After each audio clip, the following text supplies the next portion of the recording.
R you a new YouTuber? Answer: হ্যাঁ, আমি নতুন ইউটিউবার, কিন্তু আমি বুঝতে পারছি না কোথা থেকে শুরু করব, কি নিয়ে ভিডিও বানাবো, আর কেন অন্যদের চ্যানেলে ভিউ আসে আমার চ্যানেলে ভিউ আসে না। তাহলে এই ভিডিওটা শেষ পর্যন্ত দেখো, এই ভিডিওটা তোমার জন্যই। হাই, আমি টিউব এনএস। এই চ্যানেলে আমরা কথা বলি শুধু ইউটিউব গ্রোথ নিয়ে। এখানে কোনো অপ্রয়োজনীয় কথা নেই, কোনো গল্প নেই, এখানে শুধু কাজের কথা হয় যেটা তোমার লাইফে কাজে লাগবে। তুমি যদি ইউটিউবে সিরিয়াস হও তাহলে এই চ্যানেলটা তোমার জন্য। আজকে আমি তোমাদের 5টা স্টেপ বলবো, যে 5টা স্টেপ ফলো করলে তোমাদের ইউটিউব নিয়ে চিন্তা ভাবনা একদমই চেঞ্জ হয়ে যাবে। স্টেপ নাম্বার 1, শুরুতেই একটা সিদ্ধান্ত নাও।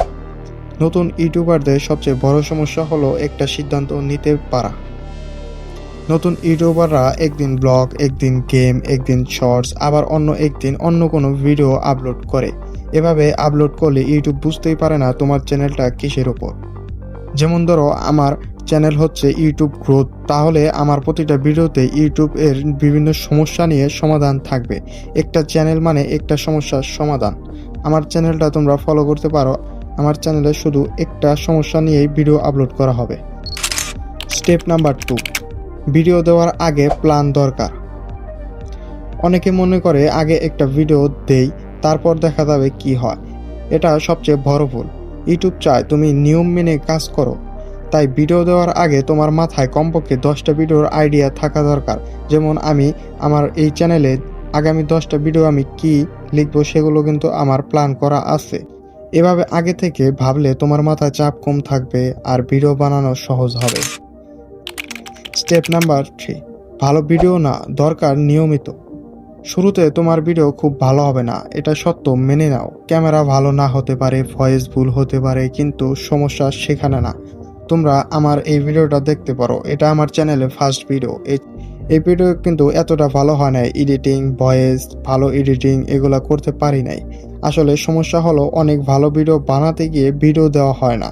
সাধারণ ভিডিও দাও, ক্লিয়ার কথা বলো, মানুষকে কিছু শেখাও। সবচেয়ে দরকার নিয়ম মেনে ভিডিও দেওয়া। ভালো ভিডিও পরে আসবে, আগে দরকার অভ্যাস। স্টেপ নাম্বার 4, ইউটিউব আসলে কি দেখে? ইউটিউব খুব জটিল না, ওরা মূলত 3টা জিনিস দেখে। নাম্বার 1, মানুষ ভিডিওতে ক্লিক করছে কিনা। নাম্বার 2, কতক্ষণ ভিডিও দেখছে। নাম্বার 3, শেষ পর্যন্ত থাকছে কিনা। এই 3টা ঠিক থাকলে ইউটিউব নিজে থেকে ভিডিও অন্যদের কাছে দেখায়। তোমার চ্যানেল ছোট হলেও ভিডিও ছড়াতে পারে, ভাইরাল হতে পারে। শুধু তোমার প্রয়োজন প্রতিনিয়ত ভিডিও আপলোড দেওয়া। তোমরা একটা টাইম সিলেক্ট করে নিতে পারো যে আমি 2 দিন পর একটা ভিডিও আপলোড দিব বা 4 দিন পর একটা ভিডিও আপলোড দিব, কিন্তু তোমরা 4 দিন পর পর একটা করে ভিডিও আপলোড দিতেই থাকবে। এখান থেকে হার মানা যাবে না, পরপর কাজ চালাতেই হবে। যদি তোমরা আজকে একটা ভিডিও আপলোড দাও, পরবর্তী 1 সপ্তাহ কোনো ভিডিও না দাও, তাহলে কিন্তু কোনো কিছু হবে না। আমাদের প্রয়োজন প্রতিনিয়ত ভিডিও আপলোড দেওয়া, হয়তোবা সেটা 2 দিন পর, হয়তোবা সেটা 7 দিন পর, হয়তোবা সেটা 10 দিন পর। স্টেপ নাম্বার 5, নতুন ইউটিউবারদের সাধারণ ভুল। ভিউ না আসলে ভিডিও ডিলিট করা নতুন ইউটিউবারদের একটি কমন ভুল। অনেক ইউটিউবার, ছোট ইউটিউবার যারা ভিডিওতে ভিউ না দেখে ভিডিওটা ডিলিট করে দেয়। কদিন ভিডিও দিয়ে হঠাৎ করে বন্ধ হয়ে যায়। এক চ্যানেলে অনেক বিষয় নিয়ে ভিডিও করা, টাইটেল আর থাম্বনেলের দিকে নজর না দেওয়া।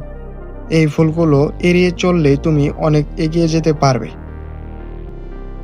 তো ভিউয়ার্স, এই ভিডিওটা ছিল নতুন ইউটিউবারদের জন্য সম্পূর্ণ গাইড।